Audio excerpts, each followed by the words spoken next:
I'm Gavin Sanders, professional race car driver and co-owner of Sanders Motorsport. This past year, I participated in the FEL M Zone Radical Cup Canada in the number 10 M Zone Radical SR3, thanks to my partners at Motomaster, Pro Series OA Plus, and Simonize.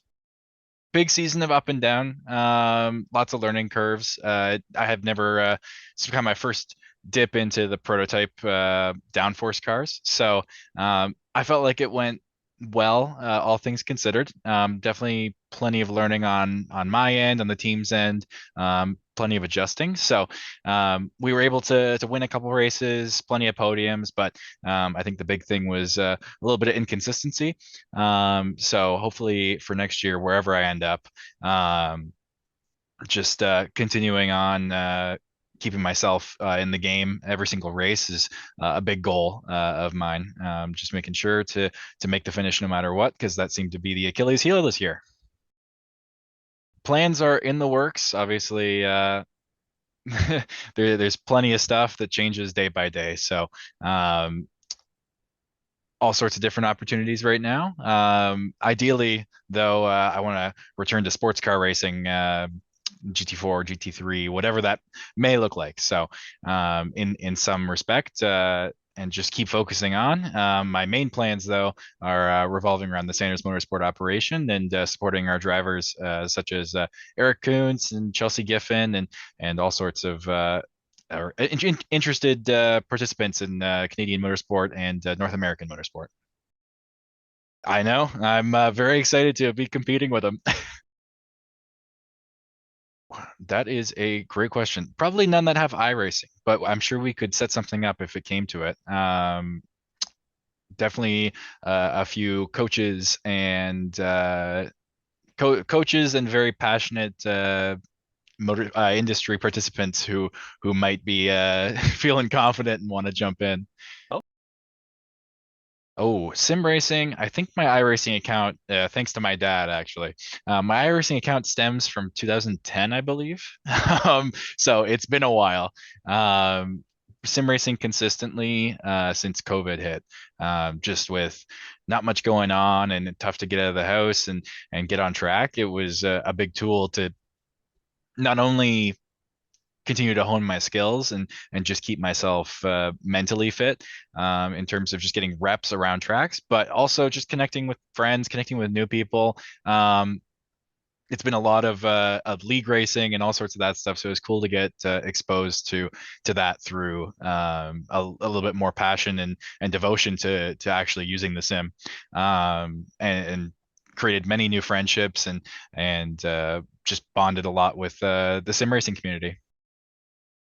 For new tracks or new cars, I think that there's plenty of good benefits in terms of the visuals and audio cues, especially with how realistic a lot of the scans of tracks and cars are nowadays.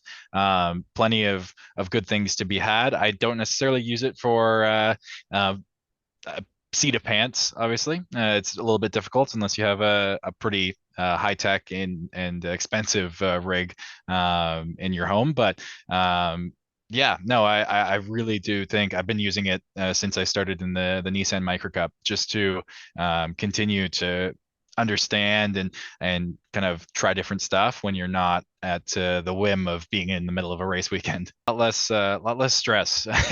yeah. uh, not counting down the minutes of a practice session and hoping and praying that you get that lap in, to kind of feel that last little bit out. But yeah, it's good to just kind of get the ball rolling, especially with tracks such as the Toronto Indy or GP3R, where it's very intense street circuits and it's a lot more visual cues than it is seat of pants feeling body roll and stuff like that. Yeah, a lot more just street fighting, you just kind of want to feel out where everything is and get a good idea of what it's going to look like when you take it for the first time at speed. It makes it the accommodation and sort of acclimate acclimating to it makes it very quick, easy. It's just like snap your fingers. You feel pretty much in the mix, and then you can focus a lot more on the car and refining your driving versus obviously uh, just basically sensory overload once you get out there.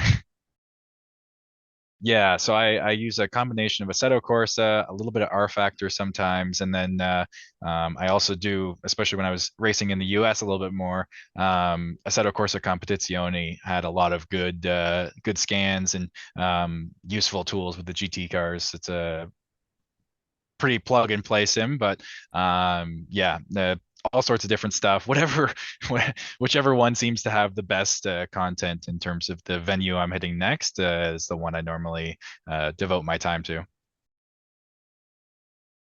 Yeah, that was a blast. It was really cool to experience another family racing team. I believe there was some go-karting and regional racing and all sorts of stuff, and plenty of like oval racing that was had gone on in the past with those guys. So it was really cool to bond and get to know them, as well as obviously try and perfect and make all the right decisions leading up to the event. We did a few practice sessions, most of the organized ones, but I think we got a couple, maybe 3, maybe 4 hours in before the event, and then maybe like an hour chatting about strategy and just trying to find those last couple tenths in all of us.